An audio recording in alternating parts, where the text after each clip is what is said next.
Hello student, আজকের ক্লাসে রয়েছে ক্লাস 6 এর 5th চ্যাপ্টার হিস্ট্রি।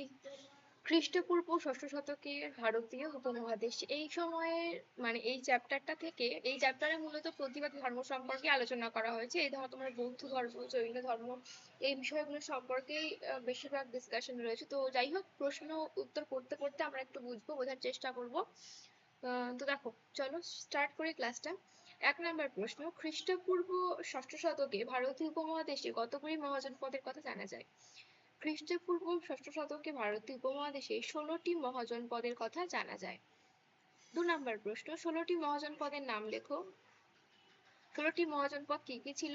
অঙ্গ, মগধ, কাশী, কোশল, অবন্তী, অসমক, গান্ধার, কম্বোজ, বৎস, চেদি, বৃজি, মল্ল, পাঞ্চাল এবং সুসেন। 3 নম্বর প্রশ্ন, একমাত্র কোন মহাজনপদটি দক্ষিণ ভারতে অবস্থিত ছিল? অসমক মহাজনপদটি দক্ষিণ ভারতে অবস্থিত ছিল। নেক্সট 4 নম্বর প্রশ্ন, মগধের রাজধানী কোথায় ছিল? মগধের রাজধানী ছিল প্রথমে রাজগৃহ, পরবর্তীকালে পাটলিপুত্র রাজধানী হয়। 5 নম্বর প্রশ্ন, দুটি প্রজাতান্ত্রিক বা অরাজতান্ত্রিক মহাজনপদের নাম লেখো। অ্যান্সার হবে বৃজি ও মল্ল। 6 নম্বর প্রশ্ন, মগধে কোন 3টি রাজবংশ শাসন করেছিল? মগধে হর্ষঙ্ক, শিশুনাগ এবং নন্দ রাজবংশ শাসন করেছিলেন।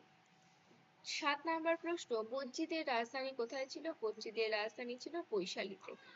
8 নম্বর প্রশ্ন, যজ্ঞের পশু বলির বিরোধিতা করেছিলেন কারা? চার্বাকরা যজ্ঞের পশু বলির বিরোধিতা করেছিলেন। 9 নম্বর প্রশ্ন, আজীবিক গোষ্ঠী তৈরি করেছিলেন কে? মঙ্খলিপুত্র গোসাল আজীবিক গোষ্ঠী তৈরি করেছিলেন। 10 নম্বর প্রশ্ন, তীর্থঙ্কর কাদের বলা হয়? জৈন ধর্মের প্রধান প্রচারককে তীর্থঙ্কর বলা হতো। নেক্সট 11 নম্বর প্রশ্ন, জৈন ধর্মে মোট কতজন তীর্থঙ্কর ছিলেন? জৈন ধর্মে মোট 24 জন তীর্থঙ্কর ছিলেন।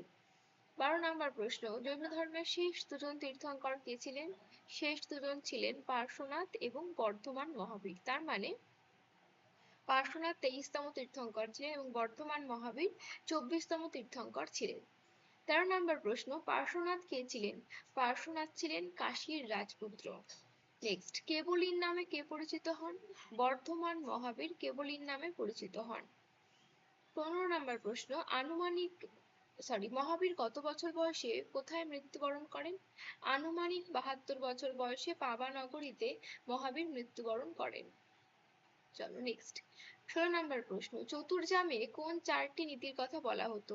জৈন ধর্মে চতুর্জামে 4টি নীতির কথা বলা হতো। 1, কোনো প্রাণী হত্যা না করা, মিথ্যে কথা না বলা, অন্যের জিনিস ছিনিয়ে না নেওয়া, নিজের কোনো সম্পত্তি তৈরি না করা। এই 4টি নীতিকে একসঙ্গেই চতুর্জাম বলা হতো। 17 নম্বর প্রশ্ন, জৈনরা কোন দুটি গোষ্ঠীতে বিভক্ত হয়ে যায়? জৈনরা শ্বেতাম্বর ও দিগম্বর নামক দুটি গোষ্ঠীতে বিভক্ত হয়ে যায়। দিগম্বরদের নেতা কে ছিলেন? দিগম্বরদের নেতা ছিলেন ভদ্রবাহু। দিগম্বর কাদের বলা হতো? জৈন ধর্মের যে শাখাটি মহাবীরের মতো কোনো পোশাক পরতেন না, তাদের দিগম্বর বলা হতো। শ্বেতাম্বর গোষ্ঠীর নেতা কে ছিলেন? 20 নম্বর প্রশ্নের উত্তর স্থূলভদ্র। স্থূলভদ্র ছিল শ্বেতাম্বর গোষ্ঠীর নেতা। 21 নম্বর প্রশ্ন, শ্বেতাম্বর কাদের বলা হতো? জৈন ধর্মের যে শাখাটি শ্বেত বস্ত্র পরিধান করতেন, তাদের শ্বেতাম্বর বলা হতো। এখানে একটু বানানটা ভুল আছে, তোমরা ঠিক করে নিও। 22 নম্বর প্রশ্ন, গৌতম বুদ্ধের প্রকৃত নাম কি ছিল? গৌতম বুদ্ধের প্রকৃত নাম ছিল সিদ্ধার্থ। 23 নম্বর প্রশ্ন, কবে কোথায় গৌতম বুদ্ধ জন্মগ্রহণ করেন? নেপালের তরাই অঞ্চলের কপিলাবস্তুর শাক্য বংশে 566 খ্রিস্টপূর্বাব্দে গৌতম বুদ্ধ জন্মগ্রহণ করেন। 24 নম্বর প্রশ্ন, কত বছর বয়সে গৌতম বুদ্ধ সংসার ছেড়ে তপস্যা করতে যান? 29 বছর বয়সে গৌতম বুদ্ধ সংসার ছেড়ে তপস্যা করতে যান। 25 নম্বর প্রশ্ন, কত বছর তপস্যা করার পর তার নাম হয় বুদ্ধ? 6 বছর তপস্যা করার পর তিনি বোধি বা জ্ঞান লাভ করলে তার নাম হয় বুদ্ধ। 26 নম্বর প্রশ্ন, কোন গাছের নিচে গৌতম বুদ্ধ বোধি জ্ঞান লাভ করেন? পিপল গাছের নিচে গৌতম বুদ্ধ বোধি বা জ্ঞান লাভ করেন। 27 নম্বর প্রশ্ন, ধর্মচক্র প্রবর্তন কাকে বলে? বোধি লাভের পর গয়া থেকে গৌতম বুদ্ধ বারাণসীর কাছে সারনাথে 5 জন সঙ্গীর মধ্যে তার প্রথম উপদেশ প্রচার করেন। এই ঘটনাকেই ধর্মচক্র প্রবর্তন বলা হয়ে থাকে। 28 নম্বর প্রশ্ন, মার্গ কথার অর্থ কি? মার্গ কথার অর্থ পথ। 29 নম্বর প্রশ্ন, কবে কোথায় গৌতম বুদ্ধ মারা যান? 80 বছর বয়সে কুশীনগরে গৌতম বুদ্ধ মারা যান। 30 নম্বর প্রশ্ন, গৌতম বুদ্ধের পরবর্তীকালে বৌদ্ধ ধর্ম কটি শাখায় বিভক্ত হয়? দুটি শাখায়, হীনযান এবং মহাযান। 31 নম্বর প্রশ্ন, মহাযান কাদের বলা হতো? বৌদ্ধ ধর্মের যে শাখাটি বুদ্ধের মূর্তি পূজার সমর্থক ছিলেন তাদের মহাযান বলা হতো। 32 নম্বর প্রশ্ন, হীনযান কাদের বলা হতো? বৌদ্ধ ধর্মের যে শাখাটি পুরনো বৌদ্ধ মতে বিশ্বাসী ছিলেন তাদেরই হীনযান বলা হতো। কারণ তিনজন আছে, হ্যাঁ তোমাকে ঠিক করবে, এটা হীনযান হবে। তো কি বললাম, জৈন ধর্মের দুটো শাখা তোমরা দেখতে পেলে, শ্বেতাম্বর দিগম্বর। যারা শ্বেত বস্ত্র বা সাদা বস্ত্র পরিধান করতেন তাদেরকে বলা হতো শ্বেতাম্বর। যারা মহাবীরের মতো কোনো বস্ত্রই পরিধান করতেন না তাদেরকে বলা হতো দিগম্বর। আর বৌদ্ধ ধর্মের দুটি শাখা হীনযান এবং মহাযান। হীনযানরা পুরনো বৌদ্ধ মতে বিশ্বাসী ছিলেন, মানে এরা কোন রকম মূর্তি পূজার সমর্থন করতেন না। আর মহাযান শাখাটি বুদ্ধের মূর্তি পূজার সমর্থক ছিলেন। ঠিক আছে। 33 নম্বর প্রশ্ন, প্রথম বৌদ্ধ সঙ্গীতি কার শাসনকালে কোথায় হয়? অজাতশত্রুর রাজত্বকালে রাজগৃহতে মহাকাশ্যপের সভাপতিত্বে প্রথম বৌদ্ধ সঙ্গীতি হয়। আমি তোমাদের তিনটে প্রশ্নের উত্তর বারে দিয়ে দিয়েছি বলতে পারো। এখানে তিনটে প্রশ্ন ভেঙে ভেঙেও আসতে পারে যে কার রাজত্বকালে প্রথম বৌদ্ধ সঙ্গীতি হয়। অজাতশত্রুর রাজত্বকালে উত্তর হবে। যদি বলে প্রথম বৌদ্ধ সঙ্গীতি কোথায় হয়, রাজগৃহতে হয় প্রথম বৌদ্ধ সঙ্গীতি। যদি বলে প্রথম বৌদ্ধ সঙ্গীতির সভাপতি কে ছিলেন, অ্যান্সার হবে মহাকাশ্যপ। 34 নম্বর প্রশ্ন, দ্বিতীয় বৌদ্ধ সঙ্গীতি কবে কার সভাপতিত্বে হয়? কালাশোকের আমলে যশের সভাপতিত্বে বৈশালীতে দ্বিতীয় বৌদ্ধ সঙ্গীতি হয়। 35 নম্বর প্রশ্ন, কবে কার সভাপতিত্বে তৃতীয় বৌদ্ধ সঙ্গীতি হয়? অশোকের রাজ শাসনকালে তিস্যর সভাপতিত্বে পাটলিপুত্রে তৃতীয় বৌদ্ধ সঙ্গীতি হয়। 36 নম্বর প্রশ্ন, কবে কার নেতৃত্বে চতুর্থ বৌদ্ধ সঙ্গীতি হয়? কাশ্মীরে কনিষ্কের শাসনকালে বসুমিত্র সভাপতিত্বে চতুর্থ বৌদ্ধ সঙ্গীতি হয়। প্রত্যেকটা প্রশ্নই ভেঙে আসতে পারে যে কার শাসনকালে হয়, অথবা কোথায় হয়, অথবা সভাপতি কে ছিলেন। 37 নম্বর প্রশ্ন, বৌদ্ধ ধর্মের প্রধান গ্রন্থ কোনটি? অ্যান্সার হবে ত্রিপিটক। বৌদ্ধ ধর্মের প্রধান গ্রন্থ ত্রিপিটক। 38 নম্বর প্রশ্ন, ত্রিপিটকে কয়টি পিটক আছে? তিনটি পিটক আছে, সূত্র পিটক, বিনয় পিটক, অভিধর্ম পিটক।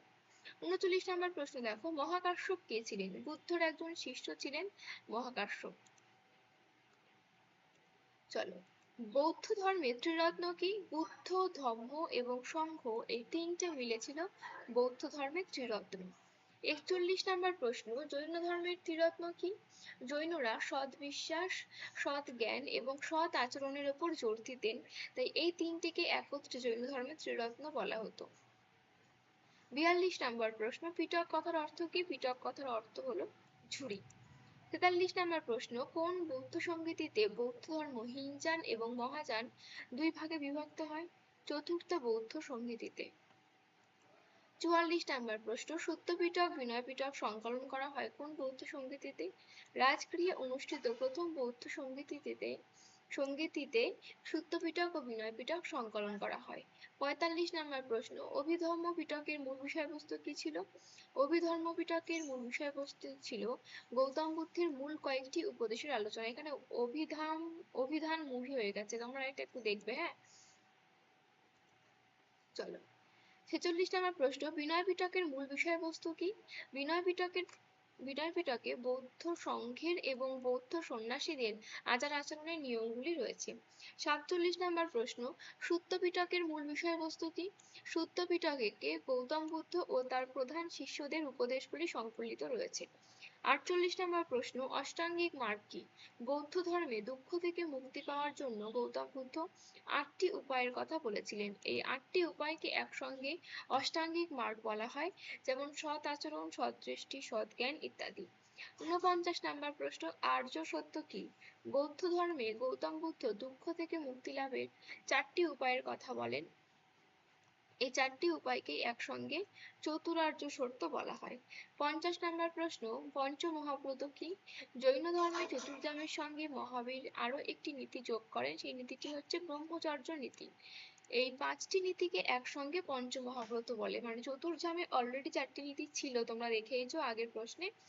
পঞ্চমহাব্রতে কি করেছে, মহাবীর আরো একটি নীতি যোগ করেছেন, যাকে বলা হয়, এই 5টিকে নিয়ে একত্রে বলা হয় পঞ্চ মহাব্রত।